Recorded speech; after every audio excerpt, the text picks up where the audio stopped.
Telangana state तरक्की की है। इसलिए हम तमाम उलमा और मशाकीन यहाँ मौजूद है। हम देखता हूँ, मैं सीएम साहब से कहता हूँ, जितने मुसलमान उलमा और मशाकीन हैं और हमारे जितने हमारे बड़े बड़े हजरात हैं, मजहबी रहनुमा हैं, वो हमेशा आपके लिए नमाज के बाद दुआ करते हैं। अल्लाह ताला हमारे सीएम साहब को हमेशा इख्तियार में रखे। हम यही दुआ करते हैं, अल्लाह ताला हमारे सीएम साहब को सिटी स्टेट में नहीं बल्कि हिंदुस्तान की क़यादत सौंपे, ताकि हिंदुस्तान भी तरक्की कर सके। और हम यहाँ के खास तौर से मुसलमानों के लिए हमारे आने वाले सीएम साहब ने जितने स्कीम लाए उसका मैं दिल की गहराई से शुक्रिया अदा करता हूँ, क्योंकि वक्त की कमी है। सीएम साहब भी बात करना है, और तमाम जो मेहमान आए फर्दन आने का शुक्रिया करता हूँ, खासतौर से उलमा और मशाइख का। सबसे यही गुजारिश करता हूँ, अल्लाह से दुआ कीजिए अल्लाह ताला हमारे सीएम साहब को हमेशा सेहतमंद रखे और तरक्की दे। यही दुआ करते मैं अपने बात खत्म करता हूँ। जय खुदा अल्लाह। अब मैं गुजारिश करूँगा आदमी का नाम कुतुल ईश्वर साहब, मिनिस्टर माइनॉरिटीज वेलफेयर अफियती बहबूद से वो आपसे मुखातिब कर रहा है।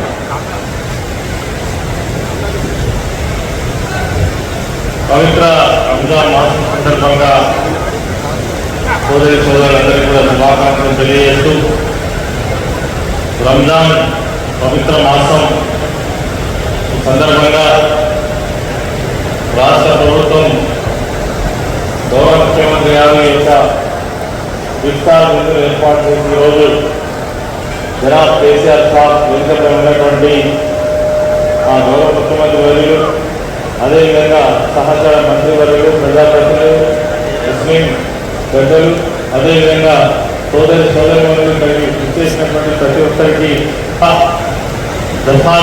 దాన ధర్మాలు ఈ మాసంలో చేస్తూ ఉంటారు।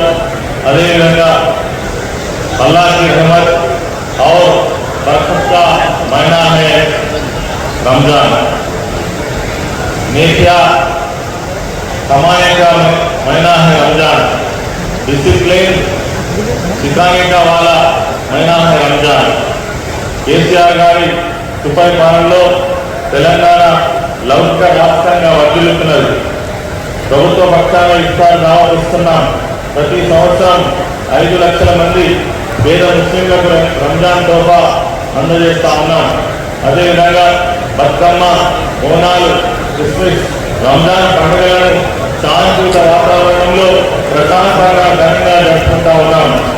మైనారిటీల సంక్షేమం కోసం, వారి సముదాయం కోసం దేశంలోనే ఏ రాష్ట్రంలో లేని విధంగా हमारे ताउन बढ़ा दिए। मैं आप तमाम का शुक्रगुजार हूँ। तेलंगाना अभी ईश्वर साहब बता रहे थे, मैं भी ज़्यादा नहीं बोलूँगा, 2-4 बात ही बोलूँगा। अल्लाह के फजल से आप सब लोगों से दुआ से तेलंगाना रियासत का तरक्की इस कदर है।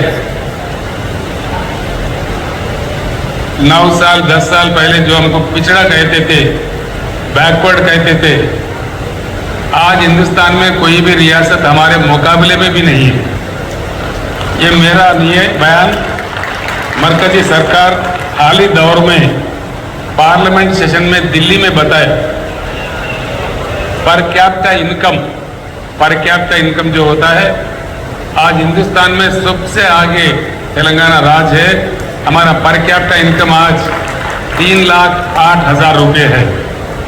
बड़े बड़े रियासत जो महाराष्ट्र, गुजरात, तमिलनाडु, कर्नाटका, इन सारे राज्यों से हम आगे हो गए हैं। दूसरी एक बात, पर कैपिटा पावर यूटिलाइजेशन, पहले जब तेलंगाना बना था 1050 हमारा पर कैपिटा था यूनिट्स, आज 2140 यूनिट, ऑलमोस्ट डबल हो गया है। उसमें भी हिंदुस्तान में हम अव्वल दर्जे में है। इंडस्ट्री कैसा चल रहा है, आईटी कैसा चल रहा है, आप तमाम जनाब जानते ही हैं। इसके साथ ही साथ जहाँ तक अक़लियती बहबूदी का काम है, एक ही बात मैं आपके सामने रखना चाहूँगा, ज़्यादा नहीं कहूँगा, सब आपके सामने है। हमारे असद भाई, तमाम कायदीन मेरे से गुजारिश की थी कि अनिसल गुरबा का तामीर होना चाहिए, तैयार हो गया बहुत ही अच्छे अंदाज में, वो बिल्कुल अब हमारे सामने खड़ा हुआ है। दूसरी बात है, टीआरएस अभी बीआरएस के हुकूमत आने से पहले यहाँ कांग्रेस पार्टी का हुकूमत था 10 साल के लिए। पूरे कांग्रेस के हुकूमत के 10 साल के दौर में माइनॉरिटी वेलफेयर के लिए उन्होंने खर्च किया 1180 करोड़ रुपए, यानी कि 1200 समझिए, राउंड फिगर भी है, पूरे 10 सालों में।